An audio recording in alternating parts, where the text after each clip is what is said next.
You've been checking the wrong number, not the balance in your account, not the total in the app. The number most people check, the one that determines whether a Tuesday morning feels fine or feels like a verdict. The number that actually tells you where you are isn't the one you've been watching. And the first sign you've already crossed a line most people never reach isn't visible from the outside. It doesn't come with a notification. It arrives on a Wednesday afternoon, quietly, the way the most important things usually do. Sign 1. You stopped knowing the price of gas. Not because you're careless, not because money doesn't matter, because somewhere in the last 2 years, the $4.19 stopped requiring a calculation. You remember when it did? You remember the specific mental math of filling up on a Thursday. The brief pause before you put the card in, the way the total made a small impression on the next 48 hours of spending. It was never dramatic. It was just always there, a small, constant pressure at the edges of everything. Now it isn't. You filled up last Tuesday. You don't remember the total, not because you've stopped paying attention, because it's settled into a category of things that just happen, like the water bill and the Netflix charge and the $14 you spent on lunch, which you also don't remember. This is not a minor thing. This is the whole thing. Currently, 63% of Americans say they are living paycheck to paycheck. That number has barely moved in a decade despite wages rising. The paycheck arrives, the life expands to meet it, and the pressure stays exactly the same, just wearing different clothes. You are not in that number anymore. You've been out of it long enough that you've almost forgotten what it felt like to be in it. Almost. Sign 2. You've started measuring time differently. The job offer came through on a Thursday afternoon. You read it on your phone while waiting for coffee. $17,000 more per year. Better title. Good company. 2 hours of commuting. Round trip. You didn't say yes that afternoon. You sat with it. You made dinner. You went for a walk. And by Friday morning, the answer that had been forming the whole time became clear. No, not because $17,000 doesn't matter, because $17,000 divided by 2 hours a day, 5 days a week, 50 weeks a year comes to something specific. It comes to a number that, once you've calculated it, you can't uncalculate. You did the math. You turned down the job. You poured another coffee and kept your morning. The median American worker has never once made that calculation. They measure compensation in dollars only, never in the hours it costs to earn them. They take the raise and give away the hours, and they call it progress. You stopped calling it progress. Sign 3. Emergencies have stopped being emergencies. There's a version of a $900 car repair that ends a week, that rewires the next 3 Saturdays, that sits in the back of everything like a low-grade noise until the credit card statement arrives, and then gets quieter but doesn't fully go away. You remember that version. You lived inside it for longer than you'd like to admit. The call came in on a Monday morning 3 weeks ago. Your name on the caller ID, the shop number. You listened to the voicemail.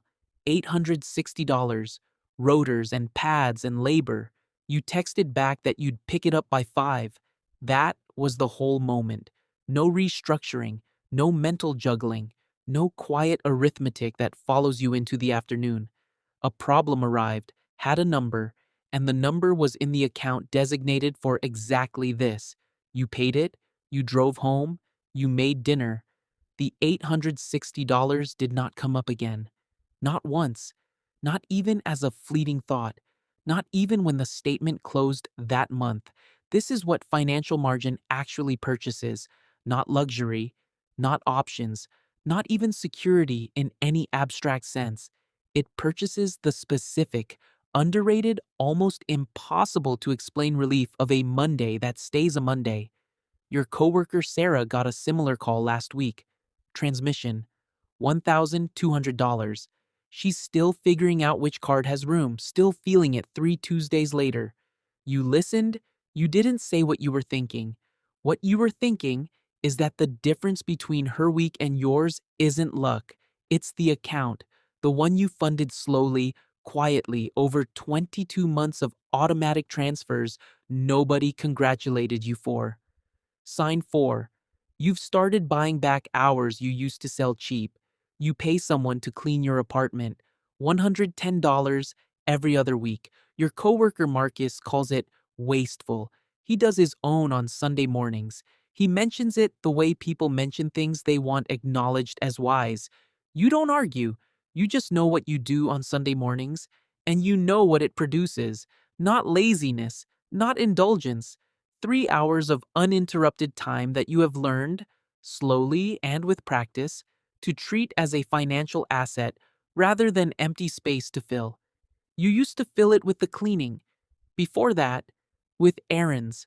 Before that, with the low-grade restlessness of someone who hasn't yet learned to sit still long enough for real thinking to arrive. Now, you protect it the way you protect the automatic transfer, the way you protect the boundary around the evenings you've marked deliberately empty. Nobody congratulates you for this. That's fine. The returns don't require an audience. Sign 5. You've stopped performing wealth. There was a version of you, not that long ago, who bought things slightly faster than you needed them. The nicer headphones, the jacket that was one brand above what was required, the dinner at the place where the check created a small internal calculation you'd spend the next 2 days quietly recovering from. Not drama, just the subtle tax of living at the edge of your income and rounding up to seem slightly above it. You don't do that anymore. Not because the money isn't there, because the need isn't. The need was never really about the jacket. It was about the way the jacket felt when you wore it to a thing with people you half knew and half wanted to impress. The way impressing them gave you something that felt briefly like validation and dissolved by the time you got home. You found something that doesn't dissolve. It's slower. It has no logo. It lives in an account you barely check and a net worth that moves in a direction you can verify once a month in a spreadsheet no one will ever see. It turns out that's enough. More than enough. It turns out it was the thing you were performing toward the whole time. Sign 6. The people around you are asking different questions. Not about money, exactly, about decisions, about why you said no to the trip, about why you didn't upgrade when everyone else did, about what you're doing with the extra room in your budget that they can't quite name but can feel the shape of. They ask the questions without realizing they're the same questions you were asking.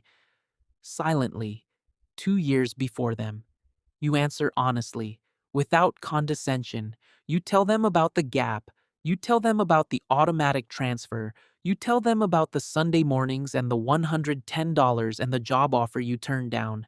Some of them nod and file it away and never do anything with it. One or two go home and open the account they've been meaning to open for 8 months. You don't know which ones. You just answer the question. Sign 7. The balance stopped exciting you. This is the hardest one to explain because it sounds like apathy. It sounds like you stopped caring. You didn't stop caring. You just stopped needing the number to feel a certain way in order to feel okay. You opened the app on a Tuesday morning last month, not for any particular reason. The way you might glance at a thermostat in a room that's already comfortable. The number was higher than last month. You noted it. You closed the app.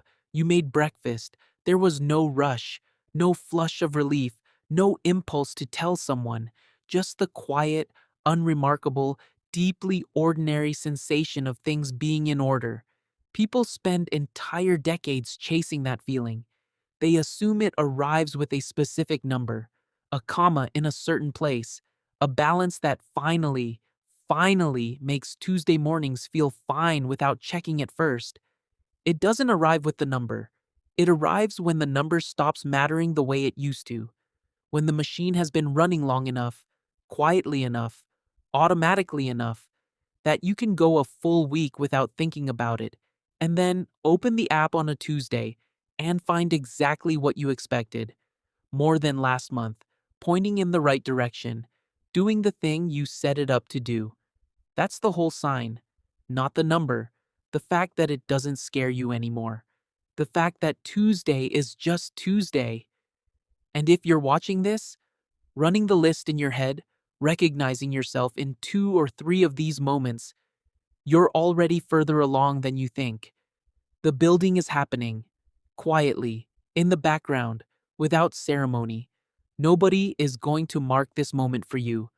No notification, no confirmation, just the slow, invisible accumulation of a life being built in the right direction. Keep going. Nobody will notice. That's exactly the point.